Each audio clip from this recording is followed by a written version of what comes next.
নমস্কার বন্ধুরা, আমার একটি নতুন ব্লগে আবার সবাইকে স্বাগত জানাই। তো আজকের দিনটি ছিল রবিবার দিন আমি সকাল সকাল বেরিয়ে পড়েছি। মানস আর আমি যাচ্ছি মাছ কিনতে। তো গত 2 সপ্তাহ আগে মাছ নিয়ে এসেছিলাম, মাছ শেষ হয়ে গেছিলো। তো যেহেতু এই সপ্তাহটা মানুষের 7টার থেকে ডিউটি, তাই দেখলাম না আর দেরি করা যাবে না। রবিবার যেহেতু আজকে গিয়ে সমস্ত মাছ কিনে নিয়ে আসি, ফ্রিজে স্টক করে রাখতে হবে। তো এই মাছগুলো আমি কিভাবে স্টক করি তোমাদেরকে নেক্সট একটা ভিডিওতে শেয়ার করব। বাঙালি তো মাছ ছাড়া থাকা যায় না, আর রোজ রোজ এত দূরে গিয়ে মাছ আনাও যায় না, তাই মাছ ভালোভাবে স্টোর করে রাখা হয়। তো তোমাদেরকে নিশ্চয়ই দেখাবো আমি কিভাবে মাছ স্টোর করে রাখি। দীর্ঘদিন এতে মাছ একদম টাটকা এবং ফ্রেশ থাকে। তো যাই হোক, দেখো আমরা মাছের মার্কেটে চলে এসেছি, আর এত ভিড় ছিল সেদিন। রোদ, এই রোদ বাপরে, কে দেখে বলবে যে এখন সকাল 6টাও বাজেনি। আমরা 5:30টার দিকে বেরিয়েছিলাম। এই চেন্নাইয়ের ওয়েদারটা এখন বেশ অন্যরকম হয়ে আছে। সকালের দিকটা ভীষণ রোদ থাকে, তারপর 10টার পর থেকেই মেঘলা মেঘলা হতে থাকে। দেখো, এই দাদাটার কাছ থেকে আমরা প্রতিবারই মাছ নিয়ে যাই। তো এখান থেকেই নিলাম 3 কিলো মতো মাছ নিলাম, যেটা আমরা মোটামুটি 2 সপ্তাহ খাবো। তো মাছ কেনার পর বেরিয়ে পড়েছি, বাড়ি চলে যাব। বাড়ি চলে এসেছি আমরা। তো মাছ কেটে ভালো করে পরিষ্কার করে ধুয়ে ফ্রিজে রেখে স্নান করে পুজো করে চলে এসেছি। এবার বানাবো ব্রেকফাস্ট। তো আজকে যেহেতু রবিবার দিন মোটামুটি আমরা ব্রেকফাস্টে মুড়ি এসবই খেয়ে থাকি। মুড়িটা আসলে মানুষেরও ভীষণ পছন্দের, আর যেহেতু অন্যদিন ডিউটি থাকে সেহেতু সকাল দিকে মুড়ি খেতে পারে না, রুটি বা অন্য কিছু খেয়ে যায়, বা কখনো কখনো হসপিটালেও খেয়ে নেয়। তো সেই জন্য ভাবলাম না, তাহলে আজকে কিছু বানানো যাক। কালকে রাত্রেবেলা আমি ওই জন্য ঘুগনির কলাই ভিজিয়ে রেখেছিলাম, বানাবো ঘুগনি আর অল্প সামান্য পেঁয়াজি। তো দুটোই একসাথে ওই জন্য আমি হড়বড় করে বানাচ্ছি, যেহেতু 11টার মতো বেজে গেছে, লেট হয়ে গেছে। আর মানুষ ওইদিকে এসে আর একটু ঘুম দিচ্ছে, আর মাম্মামকে আমি খাইয়ে দিয়েছি। তারপর ও ঠাকুমা ধরেছে আর তেল মাখাচ্ছে। ওরা বলেছে যে স্নান করিয়ে দেবো, আজকে তোকে চিন্তা করতে হবে না, তুই রান্নাটা কর। আমি এসেছি রান্নাঘরে, হড়বড় করে রান্না করছি। তো তাড়াতাড়ি করে রান্না করে আবার খাওয়া দাওয়া করে আবার আমাকে দুপুরের রান্নাও করতে হবে। যেহেতু 11টা বেজে গেছে, সেই জন্য একটু তাড়াহুড়ো করছিলাম। আবার মাম্মামের জন্য খাবার বানাতে হবে। তো যাই হোক, হড়বড় করে করার পর মোটামুটি রান্না হয়ে গেছে। এবার খাবার টাবার সব রেডি করব।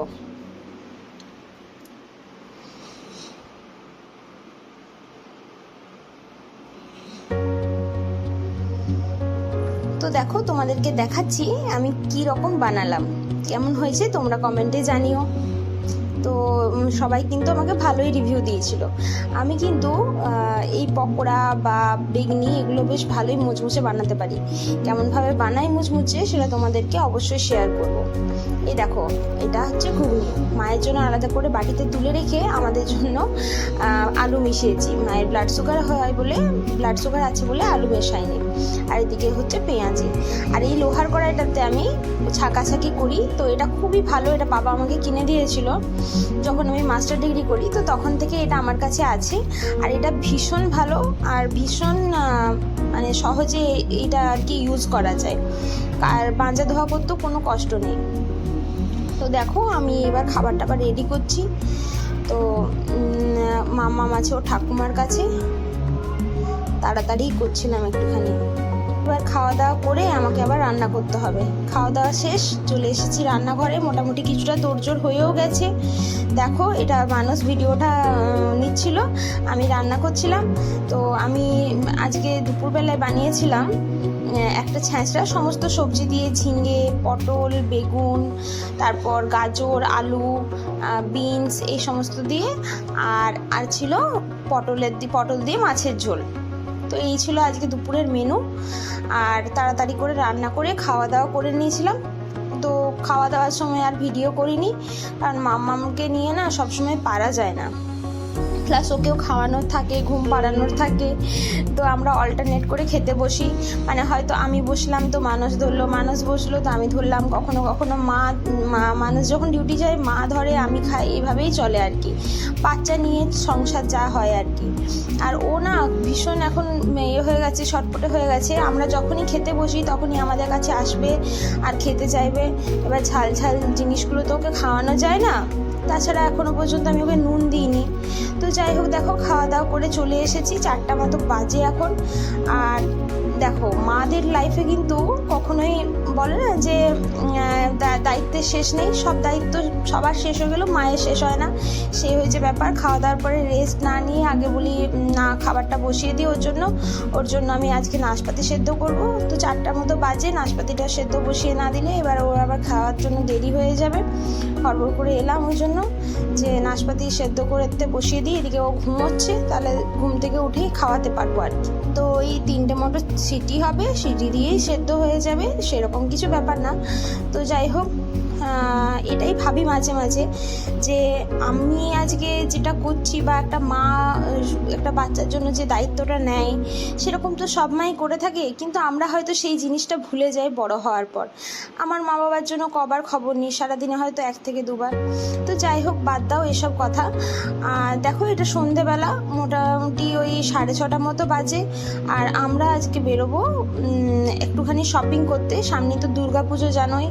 তো যেহেতু দূরে আছি সেহেতু হয়তো বলতেই পারো যে তোমাদের ওখানে তো দুর্গাপুজো সেরকম হয় না, তো এত কেন তাড়াহুড়ো শপিংয়ের জন্য।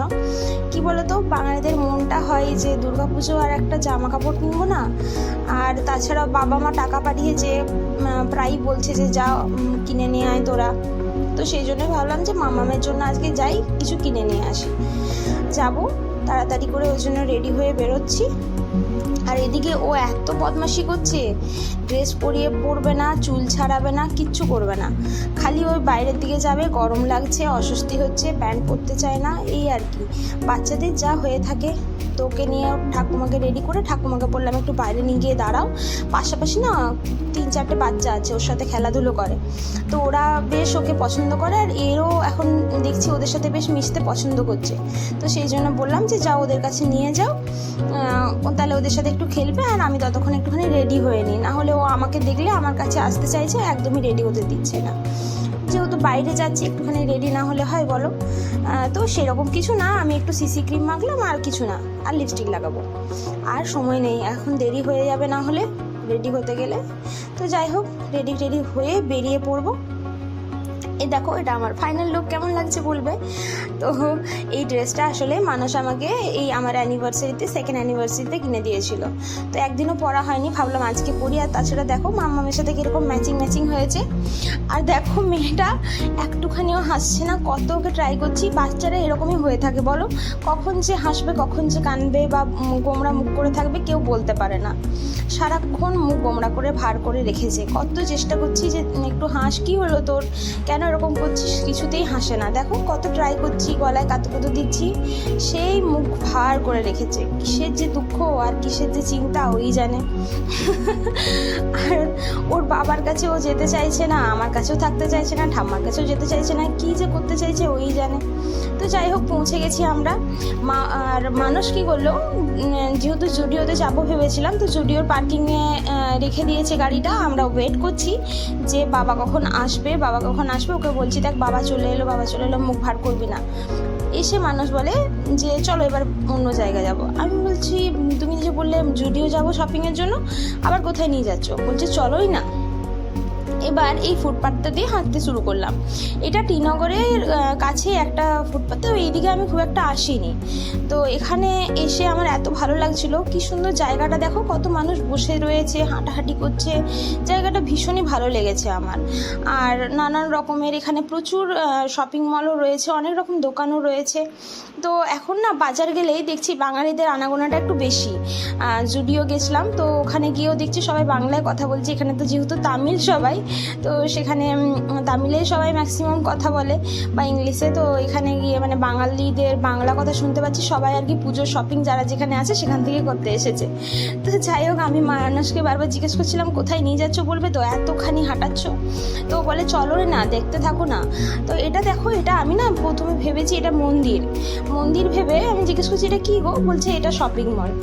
আমি তো ওটাই ভাবি যে চেন্নাইয়ের কী যে ব্যাপার, কোনখানটা শপিং মল কোনখানটা কি বোঝা যায় না। তো যাই হোক, চলে এসেছি আমরা ম্যাকডোনাল্ডসে। ও নিয়ে এসে খাওয়াতে বললো চলো আগে কিছু খাওয়া দাওয়া করে তারপরে যাবো শপিং করতে। আমার তো জানোই খাওয়া দাওয়া দেখলেই জিভে জল আসে, পেটুক মানুষ। তো চলে গেছি। আর মাম্মামকে ওর বাবা এরকমভাবে নিয়ে নিয়েছে ঝুলিয়ে। আর এখন দেখো একটুখানি মুখটা মনে হচ্ছে ফ্রি হয়েছে, পা দুলাচ্ছে, একটুখানি মুখটা গোমড়া ভাবটা কেটেছে। তো যাই হোক, ওর বাবার সাথে আর কি পছন্দ করে থাকতে এইভাবে। তো আমি বললাম যে ঠিক আছে দাও, ওর গরমও লাগবে, অনেকক্ষণ ধরে আছে, তো আমাকে দিয়ে দাও, আমি ওকে নিচ্ছি, তুমি অর্ডারটা দিয়ে বিল পেমেন্ট করে এসো।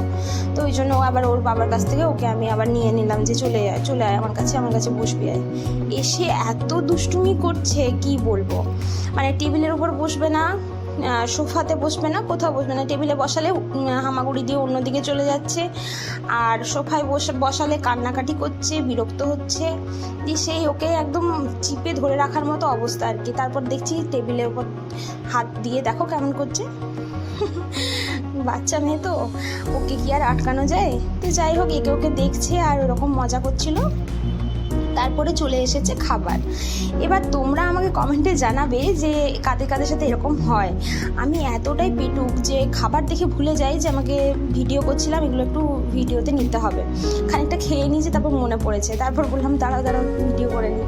তো খেতে দেখো মাম্মাম খাবারগুলো দেখে মুখ তাপলাচ্ছিল। আমি ভাবছি এর খেতে ইচ্ছে যাচ্ছে হয়তো, ওই জন্য কি করি জানো তো, একটা ছোট কৌটোর মধ্যে কিছুটা সেরেলাক নিয়ে নিই, তারপর ওকে কি করি মুখে একটুখানি দিয়ে দিই। তাহলে কি হয়, ওটা মুখের মধ্যে মানে চেপোতে থাকে বা মুখটা নাড়াতে থাকে, তাহলে ওটা মুখের মধ্যে খাবার থাকলে না কি হয়, বাচ্চারা আর কি আমরা যে আনহেলদি খাবারগুলো খাই যেগুলো ওকে দেওয়া যাবে না সেগুলো আর কি অ্যাভয়েড করা যায়।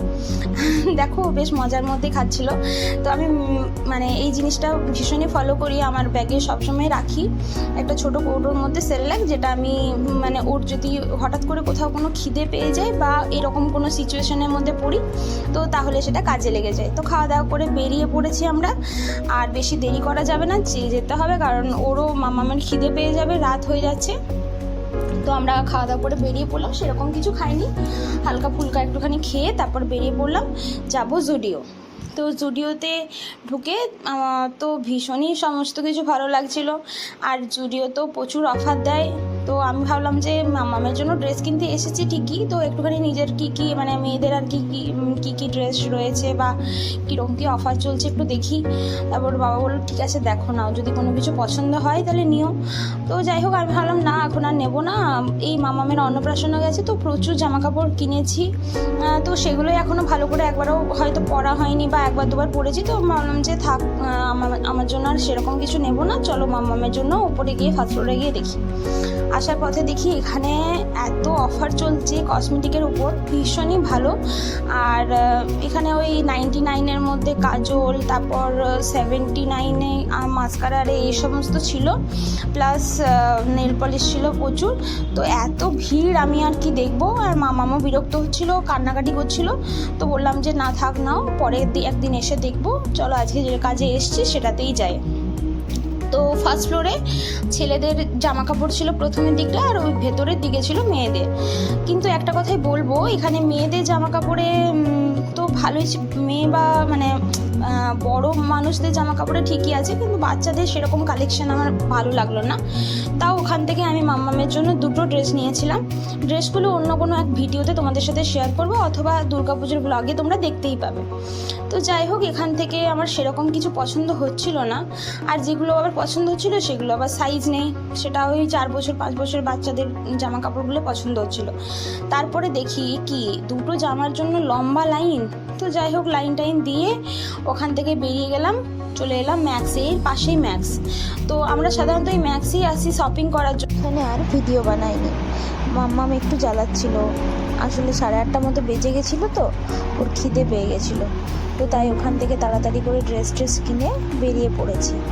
আজকের ভিডিওটি এই পর্যন্তই। ভালো লাগলে লাইক, শেয়ার, কমেন্ট, সাবস্ক্রাইব করে দিও। দেখা হচ্ছে পরে একটি ভিডিওতে।